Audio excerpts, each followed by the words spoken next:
Selamat datang di channel KGI, Kolaborasi Guru Indonesia. Wah teman-teman, kita udah sampai tahap laporan keuangan nih. Sebelum kalian simak videonya, jangan lupa ya untuk dukung channel ini dengan cara subscribe dulu dong. Oke, di subscribe dulu ya, ditungguin loh.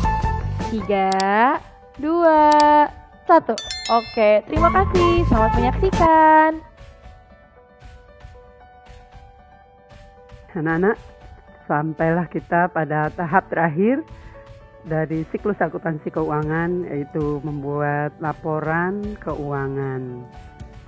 Laporan keuangan yang akan kita buat ada 3, laporan laba rugi, perubahan modal, dan neraca. Kita lihat, laporan keuangan adalah catatan informasi keuangan suatu perusahaan pada suatu periode akuntansi yang dapat digunakan untuk menggambarkan kinerja suatu perusahaan. Jadi sebenarnya laporan itu banyak ya, ada laba rugi, ada perubahan modal, neraca, laporan arus kas, kemudian catatan laporan atas laporan keuangan. Tapi yang akan kita bahas itu pada video kali ini adalah laporan laba rugi, perubahan modal, dan neraca.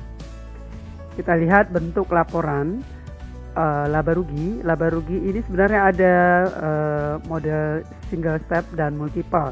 Di sini kita akan bahas yang single step, yaitu pendapatan di sisi atas dikumpulkan seluruh pendapatan, lalu di bawahnya adalah seluruh beban, lalu dicari selisihnya, maka dapatlah laba rugi perusahaan.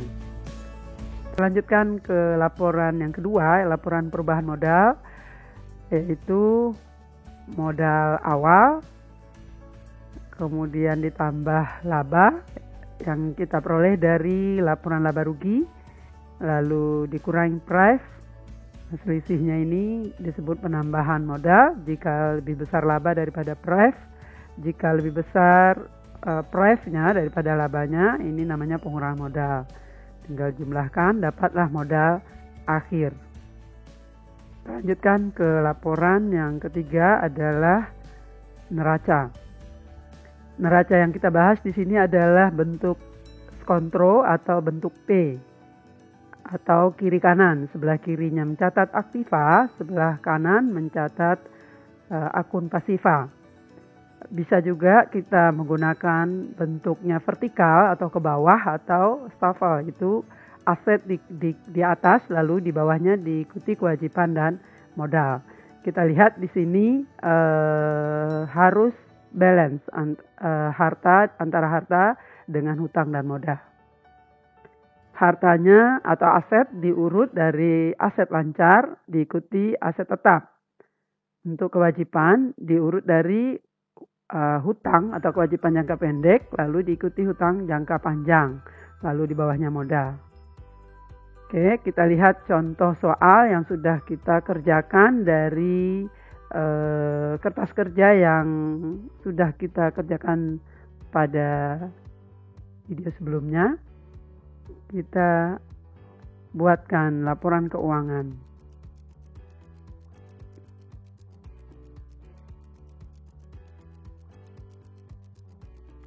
Oke, mari kita lanjutkan praktek membuat laporan keuangan berdasarkan kertas kerja yang sudah kita kerjakan.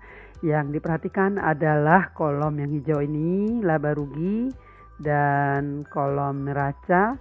Kolom hijau ini adalah laba rugi dan neraca, dan birunya neraca. Yang kita perhatikan hanya 4 kolom terakhir ini. Yang kita akan buat dari ketiga laporan tadi, laporan laba rugi, perubahan modal, dan neraca. Ini tidak boleh terbalik urutannya, karena laba rugi, labanya akan dipakai untuk membuat laporan perubahan modal. Lalu modal akhir akan digunakan untuk membuat neraca.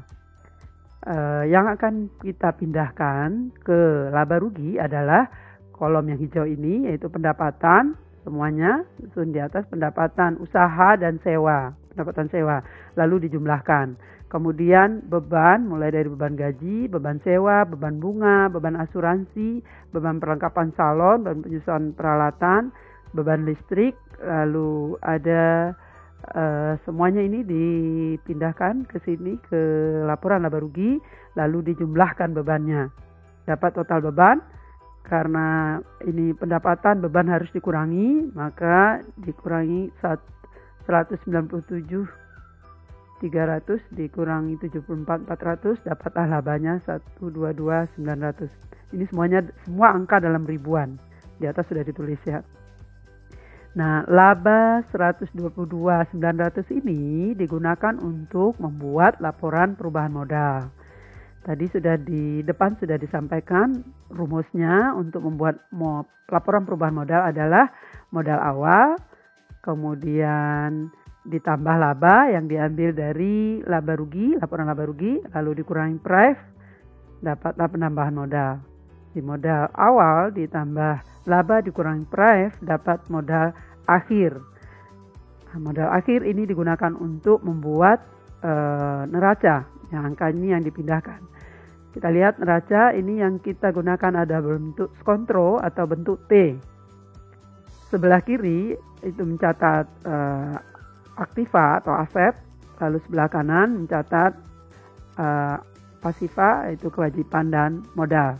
Untuk aset kita urutkan dengan aset lancar lalu diikuti aset tetap. Pindahkan dari neraca yang kolom biru ini, dari kas, piutang, asuransi, perlengkapan. Ini adalah aset lancar. Pindahkan nama akun dan nominalnya. Dapatlah jumlah aset lancar. Kemudian aset tetapnya ada peralatan, lalu di sebelah bawah itu ada akumulasi penyusutan peralatan. Akumulasi penyusutan peralatan ini mengurang, maka dikurangi, dapat total aset, yaitu total aset lancar ditambah total aset tetap. Kemudian di sebelah kanan atau pasifanya adalah kewajiban, diurut kewajiban jangka pendek, yaitu yang kurang dari 1 tahun, mulai dari utang usaha, utang listrik, lalu sewa dibayar di muka. Dijumlahkan, diperoleh total utang jangka pendek. Kemudian utang jangka panjang 65.000 dari hutang bank. Ini ada hutang bank. Ditotalkan dapatlah total hutang, kemudian ditambah modal akhir yang diperoleh dari laporan perubahan modal, sehingga diperoleh kewajiban plus tambah modal itu 333.900. Ini sama atau balance, jumlahnya sama dengan aset. Oke. Sudah selesai pada tahap pelaporan keuangan. Sekian, terima kasih. Nah, bagaimana teman-teman? Mudah bukan untuk membuat laporan keuangan? Nah, selanjutnya kita langsung aja yuk kita praktik membuat laporan keuangan dengan data kertas kerja yang ada di sini. Silahkan kalian fokus saja pada kolom laba rugi dan neraca, oke? 4 kolom terakhir. Selamat bekerja!